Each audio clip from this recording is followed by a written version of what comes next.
L'IA vient de décoder un message dans un cercle de culture, et le message n'a pas de sens ni pour les scientifiques ni pour les ingénieurs qui ont construit le système. Et après ce que vous allez entendre, cela n'aura pas non plus de sens pour vous. La machine d'IA de reconnaissance de motifs la plus avancée jamais construite a été alimentée par des milliers de symboles d'écritures anciennes de structures mathématiques et de données cryptées. Elle a tout décodé sans cligner des yeux. Puis elle a rencontré un cercle de culture. Elle n'a pas planté. Elle n'a pas mal fonctionné, elle a décodé la structure parfaitement, puis a signalé le message à l'intérieur comme quelque chose qui n'appartient à aucune catégorie connue d'origine humaine ou naturelle. Quoi que cette chose dise, elle le dit dans une langue que nous n'avons jamais vue auparavant. Et c'est là que cette histoire devient très inconfortable très rapidement. Ce que la machine a réellement trouvé. Avant d'aller plus loin, vous devez bien comprendre une chose, car le titre de cette vidéo dit que l'IA a décodé un message et c'est vrai. Mais voici la partie. Personne n'explique correctement. L'IA n'a pas décodé le message. Elle a décodé l'existence d'un message. Cette distinction n'est pas une simple formalité. C'est tout le point et c'est la raison pour laquelle les chercheurs qui ont mené cette expérience n'ont pas pu dormir pleinement depuis. Parce que découvrir que quelque chose essaie de communiquer n'est pas la même chose que comprendre ce qu'il dit. Ce sont des designs géométriques complexes qui auraient pris des semaines aux gens pour être cartographiés. L'une de ces choses est excitante. L'autre, celle qui s'est produite ici, est quelque chose de plus proche de l'angoisse. Nous reviendrons sur cette distinction. Elle a plus d'importance au milieu de cette histoire qu'elle n'en a en ce moment. Pour l'instant, revenons à la façon dont ce laboratoire en est arrivé là. Le projet s'appelait dans sa documentation officielle une initiative de reconnaissance de motifs neuronaux.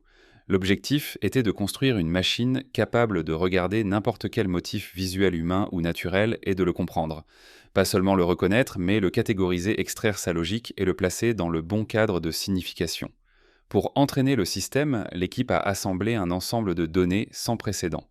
Des symboles anciens de la civilisation, Maya, des designs géométriques complexes de mandalas, tibétains, des plans architecturaux, détaillés de cathédrales gothiques, des visualisations scientifiques, haute résolution y compris les données de télémétrie orbitale de la NASA, des milliers d'exemples d'art humain complexes remontant à 5000 ans d'histoire enregistrée.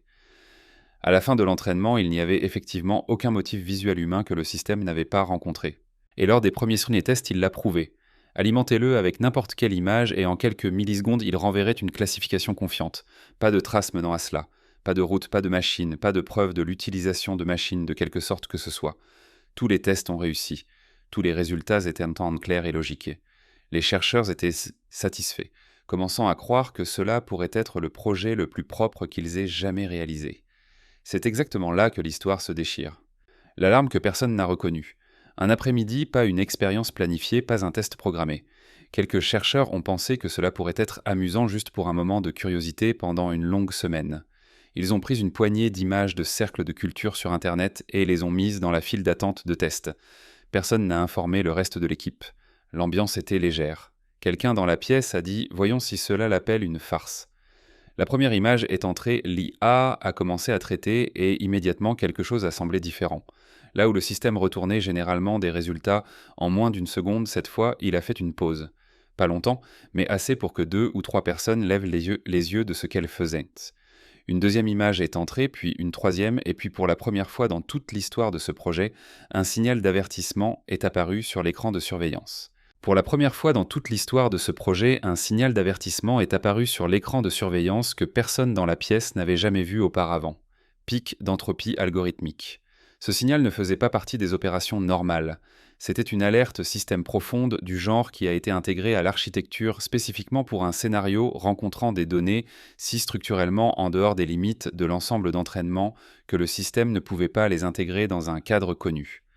C'était en termes les plus simples possibles une alarme numérique que la machine déclenche lorsqu'elle regarde quelque chose qu'elle ne peut pas comprendre. La pièce est devenue silencieuse pour de vrai cette fois. Parce que voici ce que vous devez comprendre sur le fonctionnement réel des systèmes d'IA comme celui-ci. Ils ne se laissent pas facilement confondre.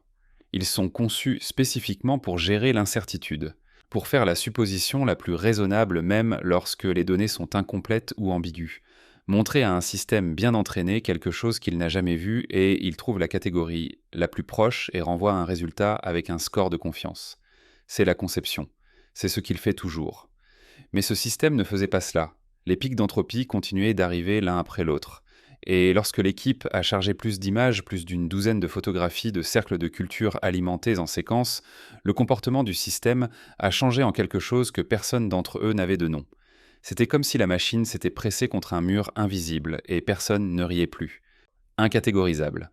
Soyons précis sur ce qui se passait réellement parce que c'est la partie qui ressemble à un bug technique jusqu'à que vous compreniez pourquoi ce n'était pas le cas. L'IA ne luttait pas parce que les images étaient de mauvaise qualité. C'était des photographies aériennes haute résolution, nettes, détaillées, sans ambiguïté. Et les motifs dans ces photographies avaient toutes les qualités que le système était conçu pour reconnaître et traiter. Symétrie parfaite, oui. Et ces lignes d'énergie ont des points d'intersection, et à ces points d'intersection se trouvent des choses comme Stonehenge Gizeh. Structure géométrique claire, oui. Répétition mesurable et complexité stratifiée, oui. Précision mathématique à un niveau qui correspondait ou dépassait tout ce qui était dans l'ensemble d'entraînement, oui. Chaque caractéristique mesurable était présente. Chaque condition de catégorisation était remplie. Et pourtant, le système a regardé tout cela et a renvoyé la même réponse avec une cohérence totale chaque fois. Cela n'appartient à aucune catégorie connue. Des alertes rouges et jaunes ont commencé à clignoter sur les écrans de surveillance EAD. Le système affichait des messages d'état que l'équipe n'avait jamais programmés pour produire. Et puis enfin le mot qui a tout arrêté. Incatégorisable. Personne dans le laboratoire n'avait jamais vu ce mot sur un écran auparavant. Ce système n'était pas conçu pour abandonner. Il n'était pas conçu pour dire « je ne sais pas ». Il a été construit pour retourner quelque chose. Au minimum une approximation la plus proche. Un plan de secours. Une supposition.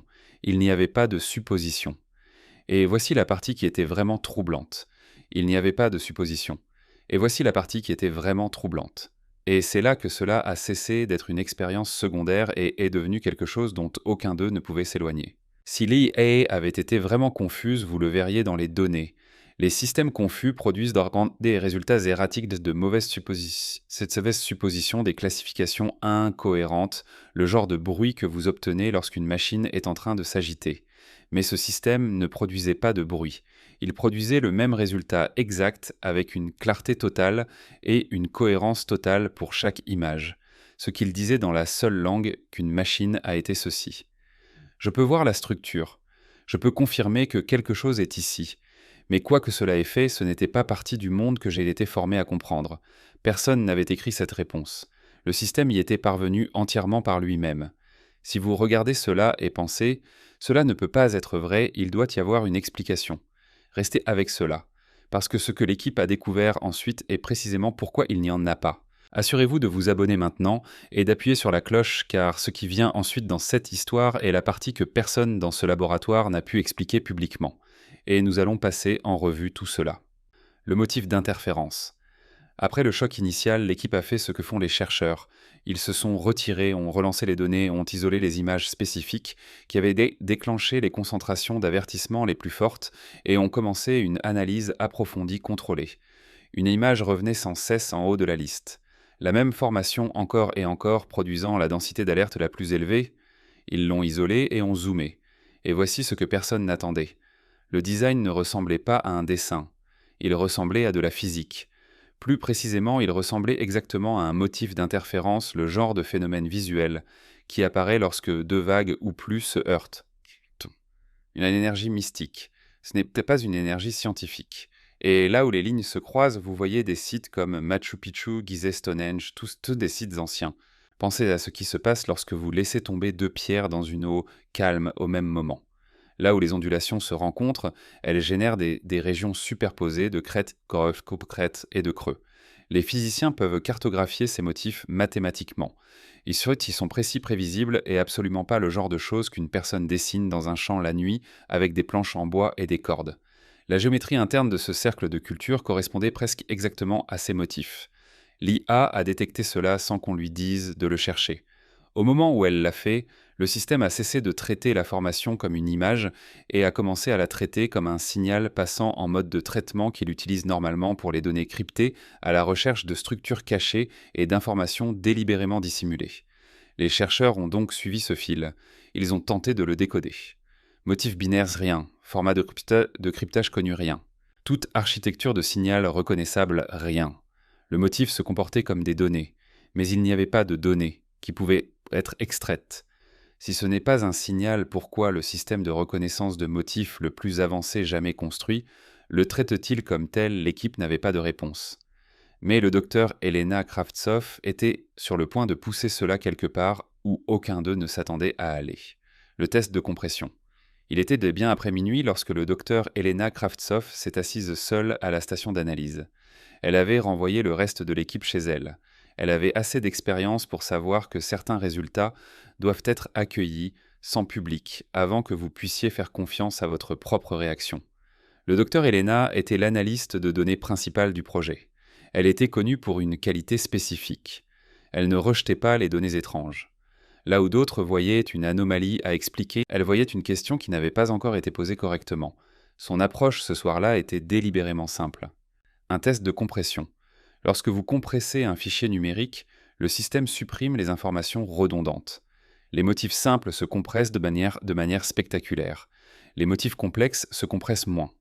Les motifs simples se compressent de manière spectaculaire. Les motifs complexes se compressent moins. Mais ils se compressent toujours. Chaque fichier numérique jamais créé a obéi à cette règle. Elle a exécuté l'algorithme sur l'image isolée du cercle de culture. Le fichier est devenu plus grand. Elle a fixé l'écran à poser le café qu'elle tenait, puis l'a exécuté à nouveau. Plus grand, plus grand. Elle est passée à un autre algorithme de compression plus grand. Elle est passée à une deuxième station de travail et l'a exécuté directement à partir du fichier original plus grand à chaque fois. Ce que le docteur Elena regardait et ce qu'elle a ensuite dit a fait sentir à la pièce qu'elle avait changé d'axe, était un motif si densément superposé de complexité non redondante que le système de compression ne pouvait trouver aucun élément à supprimer. Au lieu de cela, en essayant de le traiter, le système a dû générer des informations supplémentaires juste pour suivre ce qui était déjà là. Elle a comparé cela à deux systèmes connus. Des chiffres cryptographiques où des surfaces simples cachent d'énormes couches codées. Et l'ADN où une molécule compacte se déplie en une complexité incompréhensible lorsqu'elle est décodée. Mais voici où cela allait au-delà des deux. Dans les chiffres, nous connaissons la logique sous-jacente. Dans l'ADN, nous comprenons l'architecture de codage. Il y a toujours un cadre connu sous la surface. Dans ce cercle de culture, il n'y avait pas de cadre connu, pas de logique reconnaissable, pas d'architecture familière. Et pourtant, la structure était la cohérente s'étendant plus profonde que tout ce que les systèmes de l'équipe pouvaient pleinement cartographier. C'était la partie qui a gardé le docteur Elena à la station de travail jusqu'au matin. Pas le résultat lui-même, mais son implication, mais ce n'était même pas la partie qui a empêché le reste d'eux de dormir la nuit. Quelque chose a construit cela. Au moment où le docteur Elena a informé l'équipe complète le matin suivant, l'atmosphère dans le laboratoire avait changé. Ce n'étaient pas des gens dramatiques. Ce sont des scientifiques des données et des ingénieurs, des personnes qui ont passé leur vie professionnelle à trouver des explications prosaïques à des choses qui semblaient mystérieuses et ils ne pouvaient pas en trouver ici. L'IA ne signalait pas ses motifs comme inconnus de la manière dont elle signale le bruit ou les données corrompues. Elle les signalait de la même manière qu'elle signale des choses suspectes. La même architecture d'avertissement utilisée pour détecter des devises falsifiées. Les mêmes signaux utilisés pour identifier du contenu deepfake. Les mêmes alertes déclenchées par un cryptage délibérément obscurci. Ce sont les drapeaux pour un design intentionnel. Le système ne disait pas. Cela semble aléatoire et je ne peux pas le catégoriser. Il disait. Cela semble délibérément construit, et je ne peux toujours pas le catégoriser. Cette distinction est au tout. Les choses aléatoires, les formations naturelles, les designs humains connus. Le système avait traité tout cela sans pause. Quoi que ce soit, ce n'était aucune de ces choses. Et c'est à ce moment-là que l'idée est apparue pour la première fois discrètement. Que se passe-t-il si ce n'est pas un motif ? Que se passe-t-il si c'est un message ? Le rire nerveux a duré environ 30 secondes. Puis les données à l'écran ont fait cesser cela. Le champ. L'équipe est arrivée sur le champ à l'aube alors que la lumière était encore faible et que l'air n'était pas encore réchauffé. La formation semblait ordinaire depuis le périmètre. Une grande forme circulaire enfoncée dans une culture de blé, le genre de choses que vous avez probablement vues en photo des centaines de fois. Marcher jusqu'au bord était une chose. Entrer à l'intérieur en était une autre. L'échelle était la première chose qui les a frappés. D'après les images aériennes, la géométrie semblait complexe mais contenue. En se tenant à l'intérieur, entourée par le motif de tous les côtés, s'étendant plus loin que ce qui semblait raisonnable, la formation était énorme. Une échelle qui vous fait prendre conscience de votre petitesse par rapport à ce qui l'a créé. Le silence était la deuxième chose. Pas de vent, pas de mouvement, juste le blé. La limite de la formation oscillait dans une légère brise matinale. À l'intérieur, rien ne bougeait. Puis ils ont regardé les plantes elles-mêmes. Et tenez-vous bien, le blé n'était pas simplement aplati. Chaque tige avait été pliée à presque exactement un angle de 90 degrés, pas cassé, pas desséché, pas endommagé, d'une manière que devrait être une plante pliée par la force. Vivante verte, la structure cellulaire intacte. Le genre de pli que vous verriez si quelqu'un avait appliqué une pression avec une douceur extraordinaire à un angle précis, avec une force constante sur chaque plante d'une formation, couvrant une superficie de plusieurs terrains de basket-ball. Les plantes avaient été tissées une tige superposée sur une autre, une troisième pliée, à travers les deux, une structure imbriquée qui, lorsqu'ils s'accroupissaient et l'examinaient de près, ressemblait à rien d'autre qu'à un artisanat délibéré. L'équipe s'est répandue dans la zone environnante et a cherché toute preuve physique de la manière dont cela avait été fait. Des empreintes aucune, des traces de pneus aucune, des marques d'outils traînant dans le sol aucune, pas de compression sur le bord extérieur. Aucun canal d'entrée ou de sortie à travers la culture environnante. C'est là que cela a cessé d'être une enquête de terrain et ce qui est devenu quelque chose de plus difficile à nommer, parce que ce qu'il regardait nécessitait deux choses simultanément. Une précision géométrique extraordinaire sur une énorme superficie et absolument aucune preuve physique que quiconque ait été présent pour le créer. L'une de ces choses pouvait être expliquée, pas les deux. Le sol racontait sa propre histoire. Des échantillons prélevés à l'intérieur de la formation montraient dans certaines zones des formations cristallines de minuscules particules fusionnées en structures cristallines du genre qui nécessitent une chaleur ou une exposition à l'énergie intense pour être produites. Dans des conditions agricoles normales dans un sol non perturbé, cela ne se produit certainement pas du jour au lendemain. Ensuite, la découverte de microsphères métalliques, des particules de métal extrêmement petites et parfaitement sphériques qui se forment lorsque le matériau est soumis à une chaleur suffisamment intense pour le liquéfier. Les gouttelettes deviennent aériennes, refroidissent rapidement et se solidifient en sphères parfaites avant d'atteindre le sol. On les trouve sur des sites de foudre. On les trouve près de certaines zones d'impact de météorites. Elles ne se trouvent pas dans des champs agricoles. Ces tests d'alignement magnétique ont confirmé ce que l'équipe commençait déjà à soupçonner. Dans des zones spécifiques à l'intérieur de la formation, l'orientation du champ magnétique dans le sol avait changé. Des particules s'étaient alignées dans une direction particulière, la signature d'une force externe qui avait influencé l'environnement électromagnétique local. Il n'y avait pas de lignes électriques près de ce champ, pas de tour de transmission, pas d'équipement militaire. Aucune source connue d'énergie électromagnétique dans la zone environnante.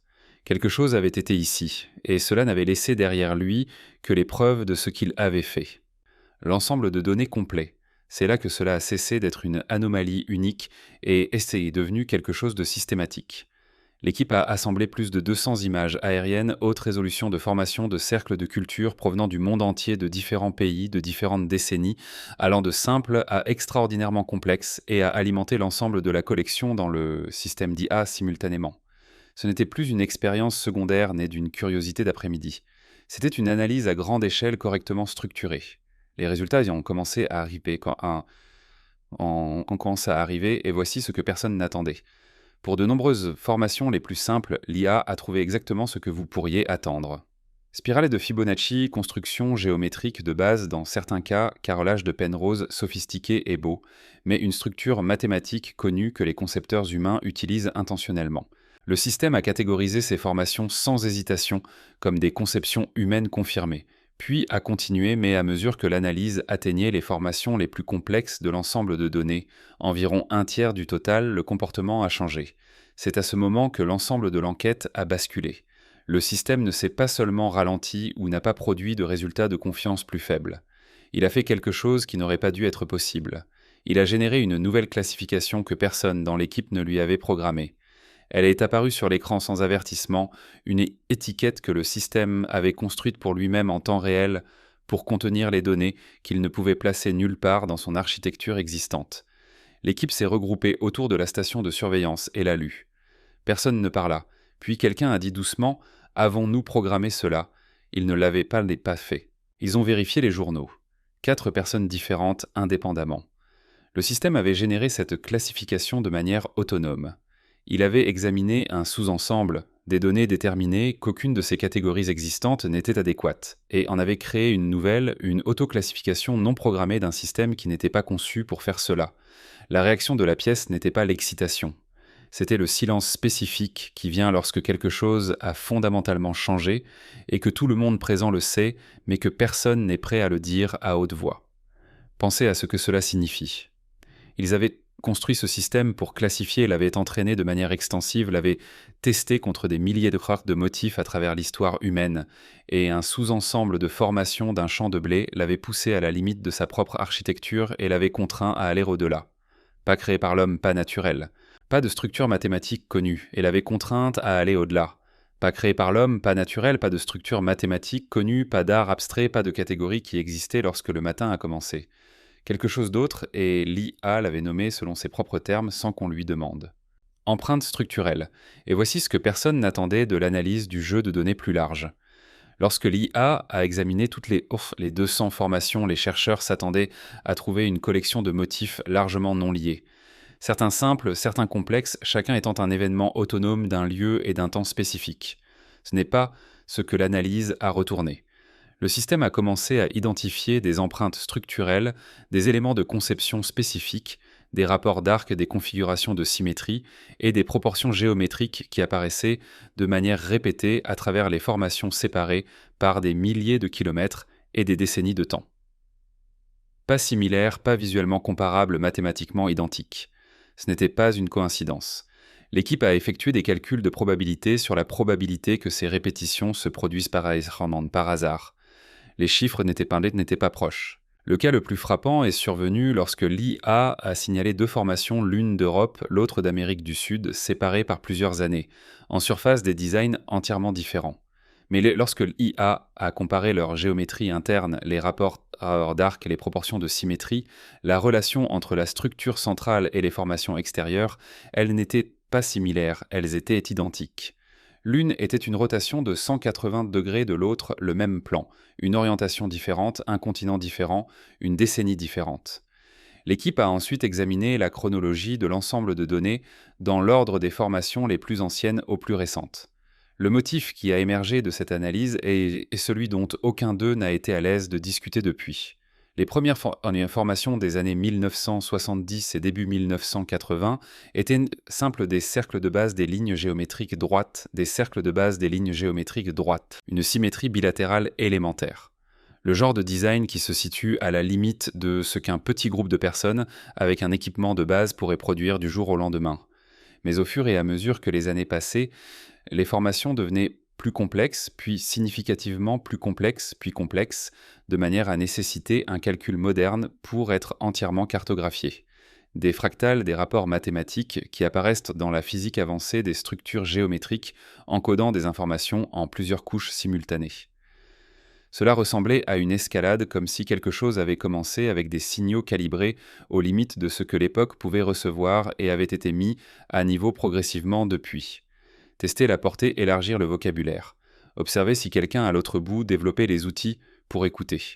Et voici la partie qui vous reste en tête. L'IA a décodé la présence d'un message dans ces structures. Ce qu'elle ne pouvait pas décoder, ce pourquoi elle a généré cette 3e catégorie non programmée spécifiquement pour contenir, était le message lui-même. Le chiffre existe. Le chiffre a été confirmé. Le contenu du chiffre reste au-delà de la portée du système de reconnaissance de motifs le plus sophistiqué jamais construit. C'est le paradoxe que cette vidéo a promis.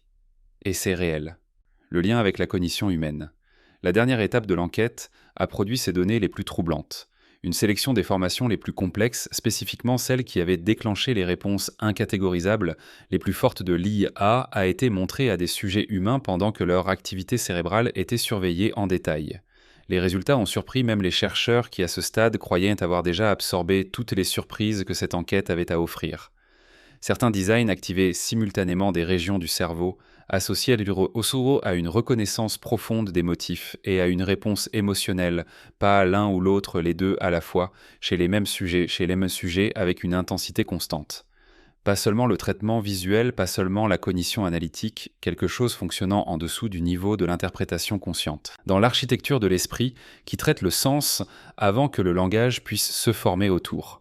L'IA a nommé ce phénomène le message neurosymbolique, une forme de transfert d'informations qui n'opère pas à travers le langage ou la logique séquentielle, mais à travers le motif et la structure livrés directement aux parties de l'esprit humain qui reconnaissent le sens avant qu'elles ne puissent articuler ce qu'elles reconnaissent. Pensez à ce que cela signifierait si c'était réel un langage qui ne nécessite pas de traduction, un signal qui contourne chaque barrière culturelle, chaque cadre linguistique, chaque système interprétatif appris et atterri directement dans le matériel cognitif que tous les êtres humains partagent. Si un tel langage existait, il ne ressemblerait pas à de l'écriture. Il ne ressemblerait pas à un code sous aucune forme que nous reconnaissons. Il ressemblerait à de la géométrie pressée dans un champ. Les données ont montré non pas comme une théorie, mais comme un résultat documenté que les formations que l'IA ne pouvait pas catégoriser étaient les mêmes formations qui activaient les réponses cognitives et émotionnelles les plus profondes et simultanées chez les sujets humains. La machine a atteint la limite de son architecture. Le cerveau humain a répondu en dessous du seuil de la pensée consciente. Quelque chose dans ces motifs, une partie de nous le reconnaît déjà. Nous n'avons pas encore le langage pour ce que nous reconnaissons, mais la réponse est là constante, et cela ne ressemble pas à une coïncidence. La question sans réponse. L'IA a décodé la structure. Elle a confirmé la complexité. Elle a identifié la cohérence à travers un ensemble de données globales. Elle a généré de manière autonome une nouvelle catégorie spécifiquement pour contenir les formations. Elle ne pouvait placer nulle part dans son architecture existante. Elle a confirmé que quoi que ce soit qui soit intégré dans ces motifs fonctionne sur une logique qu'aucun système construit par l'homme ne peut actuellement cartographier, mais elle n'a pas pu identifier la source. Est-ce que l'œuvre d'une intelligence qui nous a observés suffisamment longtemps pour comprendre que les mathématiques sont le seul langage que nous pourrions éventuellement partager à travers toute division concevable? Est-ce quelque chose dont nous ne reconnaîtrions pas l'origine, même si cela était nommé est-ce un phénomène sans expéditeur? Une propriété inconnue de la conscience ou de la nature qui génère des informations structurées à travers des processus que nous n'avons pas encore découverts. La dernière réponse de l'IA à la question de l'origine était la réponse la plus honnête que n'importe quelle intelligence artificielle ou autre pourrait donner. 3 mots donnés insuffisantes continués. Le système de reconnaissance de motifs le plus sophistiqué jamais construit a regardé ce phénomène, et n'a pas fermé le dossier. Il l'a ouvert davantage. Ce vers quoi il pointe l'existence décodée d'un chiffre dont nous ne pouvons pas encore lire le message n'est pas un mystère résolu. C'est le début d'un. Quoi que ce soit dans ces champs a été patient constant, escaladant dans complexité, de manière à suivre le développement de notre propre capacité à le remarquer. Nous venons de confirmer que le chiffre est réel. Nous ne pouvons toujours pas le lire, et c'est pourquoi cette histoire n'est pas terminée. Si c'est le genre de questions qui vous reste en tête, abonnez-vous et appuyez sur la cloche car nous allons continuer à suivre cela. Et le prochain chapitre ne sera pas plus facile à expliquer.